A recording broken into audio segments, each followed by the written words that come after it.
Hello guys, मैं हूं नीरू बघेल और स्वागत करती हूं आपका अपने चैनल प्रेगा मॉम में, जहां मैं बात करती हूं प्रेगनेंसी की एंड इससे रिलेटेड सारी इन्फॉर्मेशंस की। तो गाइस, आज मैं फिर से आपको बताऊंगी एक और ऐसे फूड आइटम के बारे में जो आपको अपनी प्रेगनेंसी में मस्ट इंक्लूड करना होगा। So guys, during the pregnancy आप जो सबसे पहले जो काम करते हो, सबसे पहला वो है you look out for the things which is highly nutritious. तो अगर आप हाईली न्यूट्रिशियस फूड खाते हो, बैलेंस डाइट लेते हो, तो डेफिनेटली ये आपकी प्रेगनेंसी को बहुत ही स्मूथ रखती है और आपको जो है बहुत सारी प्रॉब्लम से भी बचाती है। बट अगर आप रिस्ट्रिक्ट रहेंगे सिर्फ कुछ ही फूड आइटम्स के लिए, तो guys definitely you are doing a wrong step for you and for your baby's health also. तो गाइज ऐसा नहीं करना है, हमें सब चीजें खानी है, बिकॉज सब चीजें खाने से क्या होता है, सारे एसेंशियल न्यूट्रिएंट्स हमें मिल जाते हैं। और इतनी सारी अच्छी चीजें होती है, सब खाओ, क्या दिक्कत क्या है, मतलब हमें सब सारी चीजें खानी है और उनसे एसेंशियल न्यूट्रिएंट्स लेनी है। तो ऐसी ही एक हाईली न्यूट्रिशियस जो फ्रूट है वो है पोमेग्रेनेट। तो गाइज पोमेग्रेनेट मतलब अनार। तो गाइज अनार को आप अपनी प्रेगनेंसी में भूल से भी भूल कर मत स्किप करना, बिकॉज मतलब क्या होता है ना कि स्टोर हाउस है ये जो है इसेंशियल न्यूट्रिएंट्स का। बिकॉज इसमें होता है सबसे पहला जो आयरन कंटेंट है उसका रिच सोर्स है। मतलब अगर आप अनार खा रहे हैं अपनी प्रेगनेंसी में तो खून की कमी तो हो ही नहीं सकती है। और इसके अलावा जो है वो आपके हीमोग्लोबिन को मेंटेन रखता है, आपके होने वाले बेबी में जो है वो खून की कमी नहीं होने देता है। तो इसलिए अनार अपनी प्रेगनेंसी की डाइट में जरूर इंक्लूड करिए। एंड इसके अलावा इसमें इसेंशियल न्यूट्रिएंट्स होते हैं विटामिन सी, विटामिन के, फाइबर, फोलेट, प्रोटीन।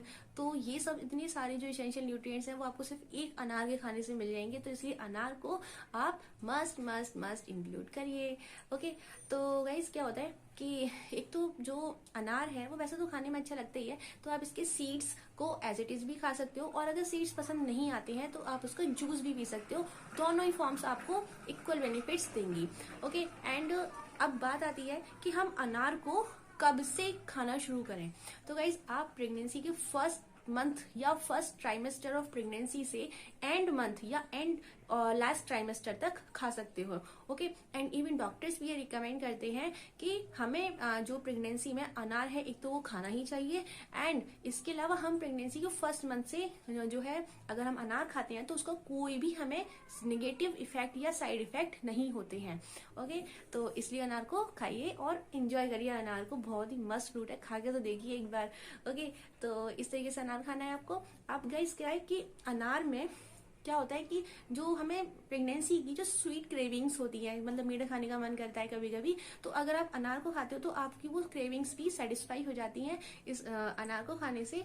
और अगर आप अनार खाते हैं तो आपका डाइजेशन जो है वो बहुत ज्यादा अच्छा रहेगा, बहुत ज्यादा वर्क करेगा, अच्छे से फंक्शनिंग होगी, जो मेटाबॉलिज्म है वो बढ़िया रहेगा, क्योंकि इसमें बहुत फाइबर कंटेंट होता है।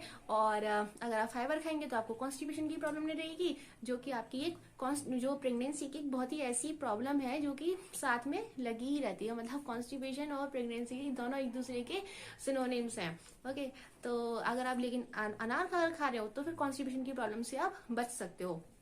ओके, तो ये था कि आपको अनार क्यों खाना है। और इसके अलावा इसमें होता है विटामिन सी, जो कि हमारी प्रेगनेंसी में हमें इसलिए चाहिए होता है क्योंकि जो हम आयरन कंटेंट खाते हैं उसको वो एब्जॉर्ब कर सके। तो विटामिन सी का जो काम होता है वो है आयरन का एब्जॉर्प्शन। तो इसलिए एक प्रेग्नेंट मॉम में विटामिन सी की कमी नहीं होनी चाहिए, बिकॉज वो आयरन को जो डाइजेशन है उसका एब्जॉर्प्शन कराने में हेल्प करती है। ओके, तो इसलिए भी खाना है अनार। एंड ये था कि मतलब अनार के इतने सारे फायदे होते हैं। तो गाइस क्या होता है कि एक्सपेक्टिंग जो मदर्स हैं उनको अपनी प्रेगनेंसी की डाइट में 1 से 2 अनार जरूर इंक्लूड करना है। बिल्कुल भी स्किप मत करिएगा, बिल्कुल भी। ये मेरी पर्सनल एडवाइस है कि अनार को आप जो है अपनी प्रेगनेंसी में जरूर इंक्लूड करिए। ओके, एंड गाइस अब बात आती है कि हम अनार को किस टाइम खाएं। तो टाइम का अगर मैं बात करूँ गाइस, तो हमें कभी भी अनार को खाली पेट नहीं खाना है। ओके, जैसे मॉर्निंग में अगर हम उठते हैं तो उठने के बाद हमें सीधे अनार नहीं खा लेना है, और इसके अलावा एक नाइट में नहीं खाना है। क्यों? क्योंकि ये जो फ्रूट है ये एक सिट्रस फ्रूट है जो कि एसिडिक होता है नेचर में, और अगर हम इसे हम खाली पेट खाते हैं, नाइट के टाइम खाते हैं, तो हमें एसिडिटी की या गैस की प्रॉब्लम्स होने की बहुत ज्यादा पॉसिबिलिटीज होती हैं। तो इस वजह से बस ये 2 कंडीशन, मतलब एक खाली पेट और एक नाइट के टाइम, तो आप इस टाइम अनार मत खाइए। बाकी आप इसको अपने लंच टाइम में और स्नैक्स में खा सकते हैं, कोई भी दिक्कत नहीं है। ओके, तो आप इस तरीके से अनार को एंजॉय करो अपनी during the whole pregnancy, and iron की कमी और इतने सारे जो एसेंशियल न्यूट्रिएंट्स हैं वो सभी पूरे होंगे। तो ये था गाइस कि आपको अनार अपनी प्रेगनेंसी में कैसे खाना है, क्यों खाना है एंड कब खाना है। ओके, तो आपको गाइस मेरा वीडियो कैसा लगा मुझे जरूर बताइएगा, एंड नेक्स्ट वीडियो में किस टॉपिक पे बनाऊं मुझे ये भी बताइएगा। सो देखने के लिए धन्यवाद, like share and subscribe. Thank you guys, thank you so much.